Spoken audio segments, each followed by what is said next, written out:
Précédemment dans Retro Comics. Mais qu'est-ce qui se passe? On déménage? J'ai dit que j'allais chercher le pire comics du monde. T'es lourd, sérieux. Je vais chercher le pire comics du monde. D'ailleurs, on m'a dit que le pire comics du monde était dans un lieu super secret et mystérieux en haut d'une montagne. Mais n'importe quoi, tu m'étonnes, même ton flashback il s'est pas passé comme ça. Et si, je m'en souviens très bien, c'était un lundi.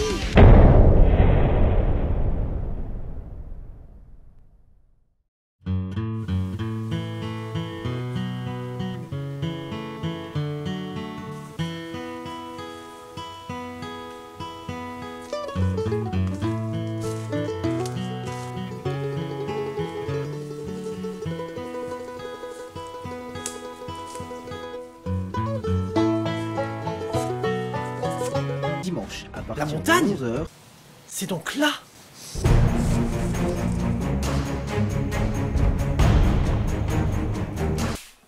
Déjà? Je pensais que je mettrais plus de temps que ça. Attends, t'es pas sérieux? 2 Ouais, ans. ok, c'est bon. 2 ans. Le mec qui se pointe comme ça, comme si de rien n'était. Espèce d'enculé.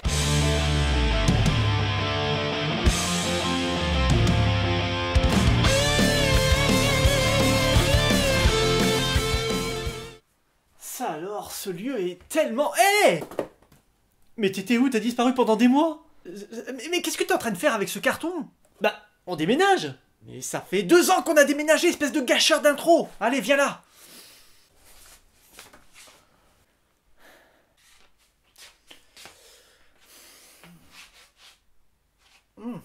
Vers la partie d'essai? C'est cohérent. Donc c'est chez nous maintenant ici? Mais pas du tout, rien à voir. C'est un lieu super secret et mystérieux que Peu importe. Alors quoi de neuf? Eh ben, je suis toujours à la recherche du pire comics du monde, comme je l'ai promis à mes abonnés. Ah, t'as encore des abonnés au bout de 2 ans? Oui monsieur, ça n'a jamais baissé d'ailleurs. On était 4690 lors de la dernière vidéo. Et maintenant? Et maintenant, on est 4880 selon la police, 9500 selon les organisateurs, et 6 millions selon les associations juives. Oula, doucement avec l'humour, hein, ça s'est un peu crispé en 2 ans. Même pas peur, gros. Oh, grossophobie, supprime ta vidéo. Mais non, vas-y, fais des blagues, toi. Ok. Bah tiens, en parlant des gros, où est-ce qu'il y a des courses d'hippopotames? À l'hippopodrome. Non mais attends, si c'est ça YouTube, je me casse tout de suite. Hein. Et qu'est-ce qu'on fait là au fait? D'après les indices que j'ai récoltés, le pire comics du monde serait dans cette pièce. Il serait chez nous? Mais c'est pas chez nous, c'est un lieu super secret et mystérieux qui tient... Non, mais te fatigue pas, de toute façon, on le connaît le pire comics du monde. Quoi? Mais tout le monde connaît le pire comics du monde. Mais tu pouvais pas le dire plus tôt, ça fait 2 ans que je cherche comme un dingue.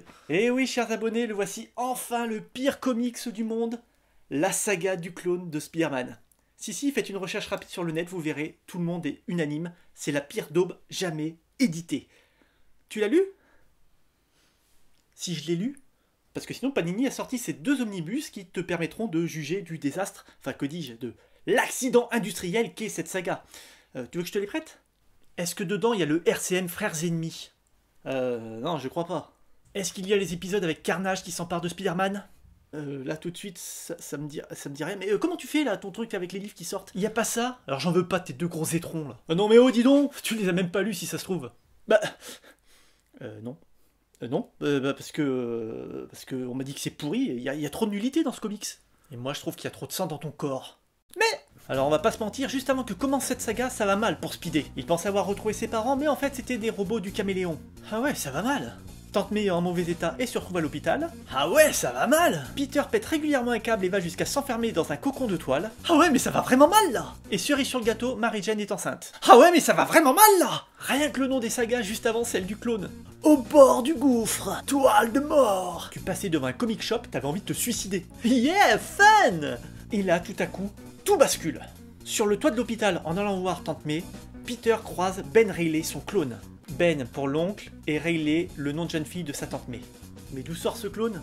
Pour comprendre qui est ce clone, il faut remonter en 1978 dans Strange 104 et compagnie. Ouais, on va faire les dates et les numéros en France, ce sera plus simple. Et puis, on est en France quoi, what the fuck? Et à la mort de Gwen Stacy par le Bouffon Vert, Bouffon qui mourra lui aussi lors de cette saga. Ça normalement vous connaissez, c'est un classique. Et vous connaissez aussi la suite puisque j'en ai déjà parlé dans une de mes anciennes vidéos. Et mes vidéos, vous les connaissez par cœur, hein, c'est pas vrai. C'est quoi? Non, vous avez eu 2 ans pour réviser, qu'est-ce que vous avez foutu?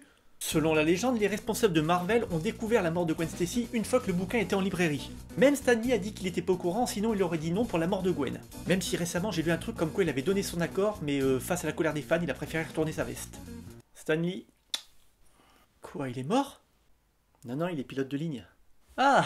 Mais oui, pauvre andouille, évidemment il est mort. Oh là là, c'est triste, tout ça. Bref, les responsables de Marvel n'étaient pas contents et ils ont demandé à faire revenir Gwen Stacy. Ils ont donc fait une petite saga avec des clones créés par le Chacal, dont le clone de Spider-Man qui finit dans une cheminée. La fin d'ailleurs laisse planer le doute, est-ce vraiment Peter ou le clone qui est mort? Si vous voulez lire cette histoire, ça se passe aux alentours des Strange 117 aux éditions Luc. Mais t'es malade, c'est trop vieux, ça date des années 70, personne va trouver ça. Ok, ils l'ont réédité lors de la sortie de la vraie saga du clone, enfin du moins celle qui nous intéresse, aux éditions Semic. Mais ça aussi c'est introuvable, ça date des années 90, tu parles d'un truc qui est sorti le siècle dernier mec. Ok, si vous souhaitez la lire, Panini l'a ressortie dans l'intégrale 1973. Ah, voilà, attends une minute, tu l'as 3 fois cette histoire? Quoi? Ne me jugez pas, je suis faible, tellement faible. Bref, qu'est-ce qu'on rigole. Notre histoire commence donc dans la vieille Spider-Man sortie en 1995 avec la rencontre sur le toit entre Peter Parker et son clone.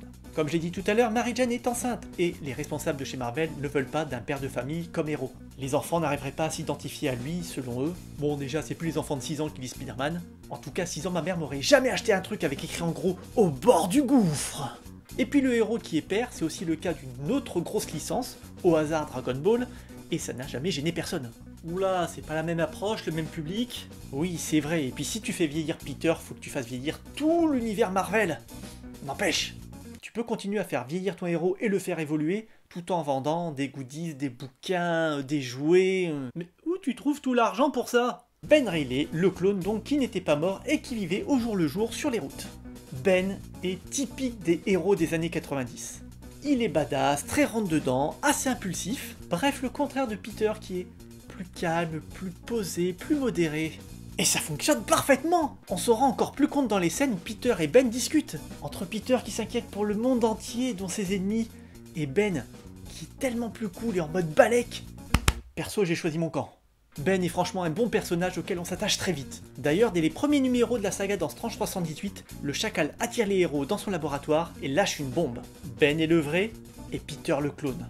Au début, nos héros y croient pas trop et passent à autre chose. Mais au fil des mois, Marvel va plus se concentrer sur Ben que sur Peter. Déjà, Peter et Mary Jane, ils dégagent de New York. Peter n'a plus ses pouvoirs et il faut s'occuper de la grossesse de sa femme. Bim! Exit Peter! Ah ouais, Marvel veut vraiment s'en débarrasser. Et Marvel va pouvoir développer des intrigues autour de Ben, qui ne s'appelle plus Scarlet Spider comme c'était le cas dans les premiers numéros, mais Spider-Man vu que c'est lui qui a repris le flambeau. Marvel va aussi créer un nouvel environnement avec des nouveaux personnages. Du côté des ennemis, on a Judas Voyageur, un type quasi immortel qui peut prédire l'avenir, modifier le tissu spatio-temporel... Ça envoie du lourd quand même! Kane, un type obsédé par Ben, qui est ultra violent et qui a des visions du futur. Attendez les gars, on parle plus du vautour là, on est un cran au-dessus! Côté cœur, Ben se trouve une copine. Mais là où l'un des scénaristes Ginger Guns est malin, c'est que notre héros se rendra compte trop tard que c'est la fille du mec qui a tué Oncle Ben. Les Noëls en famille vont être rock'n'roll, c'est moi qui vous le dis. Ajoutez à ça le retour d'un bouffon vert qui est en fait un type sympa qui essaye de faire du bien avec le matériel de cet ancien méchant mort. Spider-Seed, un autre clone de Peter qui apparaît. Mon chien, qu'est-ce qu'il fout là? Bref, confusion assurée. Et preuve ultime que Marvel veut révolutionner le titre Spider-Man et partir sur autre chose, les scénaristes brisent un tabou et font mourir Tank May. Spider-Man n'est plus dans sa zone de confort, et c'est bien! D'ailleurs, pour une fois dans un rétro-comic, je ne vais pas vous spoiler tout le scénario, histoire de vous faire un peu saliver.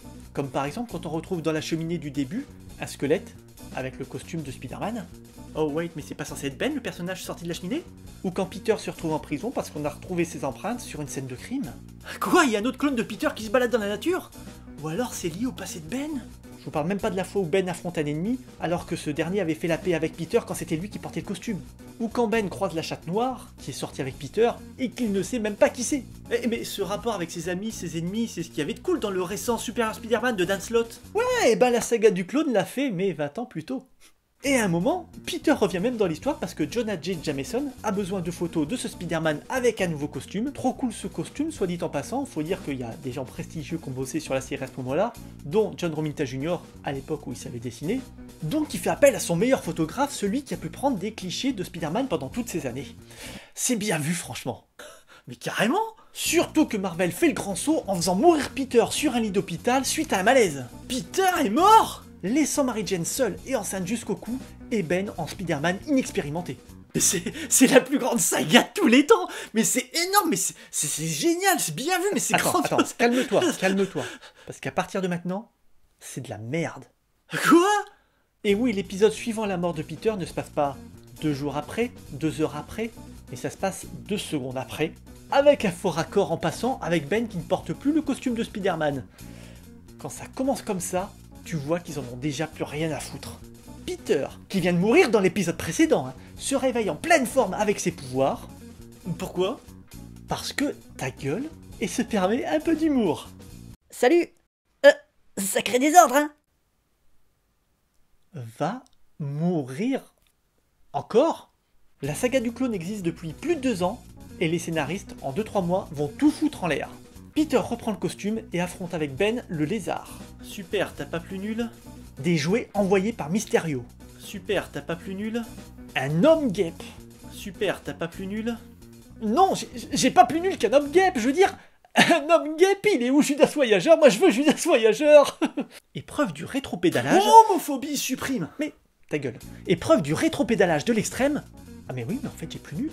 Le grand méchant derrière tout ça, c'est Norman Osborn, alias le Bouffon Vert, personnage 100% lié à la mythologie de Peter, qui revient en forme, parce que je rappelle qu'il est censé être mort il y a 30 ans, qui tue Ben d'un coup de planeur dans le bide, ce qui a pour effet de le transformer en poussière, ce qui prouve qu'il est un clone. Oui, parce que oui, c'est comme ça que meurent les clones. Super, ça valide le retour de Peter. Oh non, c'est dommage. C'est carrément dommage même, parce que c'est le seul moment où on pouvait faire ça à Spider-Man. Aujourd'hui, avec les films et les dessins animés, personne n'imagine quelqu'un d'autre derrière le costume. Il y avait vraiment une occasion de préparer ce héros au XXIe siècle, et ça s'est pas fait par manque de courage artistique. Et ça, c'est de la faute de Marvel, bande de trous du cul. Ah, le voilà, le rétrophile qu'on aime, le seul youtubeur indépendant qui dit clairement ce qu'il pense aux éditeurs. Welcome back, Phil. Mais en fait, et j'ai lu ça dans le bouquin de Shinho, c'est que si Marvel a fait marche arrière, c'est parce que les ventes se sont effondrées de 50%. Et ça, c'est de votre faute, bande de trous du cul. Bon. Dommage, on y était presque. Captain America, c'est pas un agent de l'Hydra. Ferme-la. Oh là là, Batman, il tue pas les gens. Ferme-la. Oh, mais le Punisher, il a pas des pistolets magiques qui sortent de son blouson. Bon, ok, ça c'était mauvais. Mais ferme-la quand même. Ce sont des personnages de papier qui n'existent pas. On s'en fout. Laissez les artistes tenter des choses. Laissez les artistes faire vivre ces héros. Ça me rappelle la polémique de Star Wars là, avec Luke Skywalker. Au lieu d'être un grand héros sans faille, c'était un vieux aigri. Mais forcément qu'il est aigri. Il est vieux. Je sais de quoi je parle. Je suis vieux. Je suis aigri. On n'est pas le même à 20 ans et à 60 ans. Enfin, je veux dire, c'était une bonne idée. Et bravo à tous ceux qui ont validé le choix. T'aimes pas voir tes héros évoluer? Eh ben, lis des vieux comics. Il y en a des détrachés. Même moi, j'ai pas le temps de tout lire. Mes Pocket, achetés il y a 20 ans, avec du motherfucking Fatalis dedans. Jamais lu. Les Artima, achetés il y a 20 ans. Jamais lu. On vit une époque où les classiques sont réédités. Alors venez pas me casser les burnes et lisez vos vieux trucs. Wow, calme-toi, Phil, enfin, tes abonnés. Mais je parle pas de mes abonnés là, ça va, eux ils sont cool, ils comprennent. Non, je parle des autres là, les pénibles, enfin tu vois. En plus, tu l'as dit toi-même, des fois c'est raté de faire évoluer le personnage. Et alors, t'as un nouveau scénariste qui arrive avec plein d'idées brillantes, et on repart sur autre chose. Ça sort tous les mois, forcément tu peux pas être bon tous les mois, tu peux pas sortir une œuvre culte tous les mois. Des fois il y a des ratés, et alors, c'est pas la mort. Faites confiance aux artistes. C'est quoi ces délires de Comicsgate, de menaces sur les réseaux sociaux? Vous avez pas de vie ou quoi? Putain, j'ai autre chose à faire que de poster des conneries sur Twitter, sérieux. Tu t'ennuies? Bah viens tondre la pelouse chez moi, ça va t'occuper. Bon, conclusion? Vous êtes une bande de trous du cul. Ok, une autre conclusion peut-être? La saga du clone n'est pas parfaite, mais ça reste du bon Spider-Man et ce n'est donc pas le pire comics du monde. N'écoutez pas ce que disent les autres. Achetez les comics et faites-vous votre propre avis, votre propre culture. Et surtout, n'écoutez pas les youtubeurs qui sont tout le temps dans la critique négative, parce que se moquer, dire du mal, ça rapporte des vues. Attends, mais c'est pas toi qui as fait 50 vidéos sur les Vengeurs de la Côte Ouest? Ta gueule, bon, allez, c'est pas tout ça, mais faut que je reparte sur les routes, hein. Alors, rendez-vous dans 2 ans pour un prochain Excusez-moi, c'est pour ici la pizza banane chorizo. Oula, grosse ambiance, non, c'est pas. Ah bah super, toi qui flingue mon intro, lui la conclusion. Ah, y a des caméras, vous faites des vidéos? Bah oui, il y a une caméra, oui. Bah, il y a une caméra. Ah ouais, grosse ambiance, quoi. C'est des vidéos sur quoi?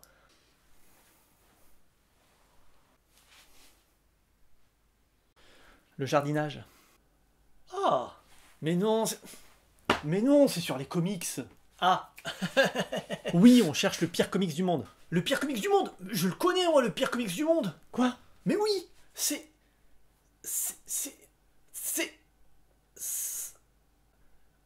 Mes lèvres n'arrivent même pas à dire le titre tellement c'est le pire comics du monde.